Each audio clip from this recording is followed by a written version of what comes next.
Il-poplu Malti Wawċi ikklassifika fl-ogħla postijiet fl-Unjoni Ewropea dwar it-tul ta' ħajja. Fil-fatt, sas-sena 2016, il-medja li jgħixu l-Maltin u l-Awċin kienet ta' aktar minn 82 sena. Fl-aħħar 5 snin l-età telet bi ftit inqas minn sentejn, id-doppju taż-żieda rreġistrata bħala medja tal-Unjoni Ewropea. Dan joħroġ mir-rapport tal-Kummissjoni Ewropea bl-isem Country Report 2019 li kien ippubblikat fil-jiem li għaddew.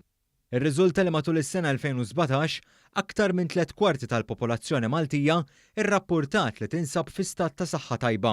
ċifra li hija ogħla mill-medja tal-Unjoni Ewropea li kienet 68%.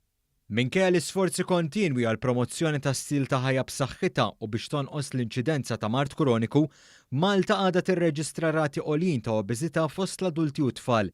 Mir-rapport joħroġ ukoll li kienu biss 0.4% li qalu li ma nqdewx mill-isptarijiet tal-Istat imqabbla mal-medja tal-Unjoni Ewropea li kienet kważi 3%. Ir-rapport jinnota l-livell għoli ta' Maltin li jfittxu minn jeddhom servizzi privati ta' kura medika li hu ta' 27% meta mqabbel mal-medja ta' 15% fl-Unjoni Ewropea. Madankollu, ir-rapport jinnota li fil-waqt li dan il-persentaġġ jikkuntrasta ħafna ma' dawk li rrappurtaw li ma nqdewx mill-isptarijiet, ma jidhirx li dan huwa ostaklu għal kura f'Malta. Ir-rapport innota wkoll titjib biex jonqsu l-listi ta' stennija. Madankollu, jingħad li f'ċerti speċjalitajiet ta' kura il-lista għadha pjuttost twila.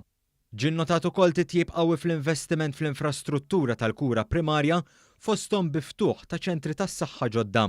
Id-Deputat Prim Ministru l-Ministru għas-Saħħa Chris Fearn esprima sodisfazzjon kbira għal dan ir-rapport li fi kliemu jikkonferma l-pożizzjoni għolja li kiseb pajjiżna fil-qasam tas-saħħa.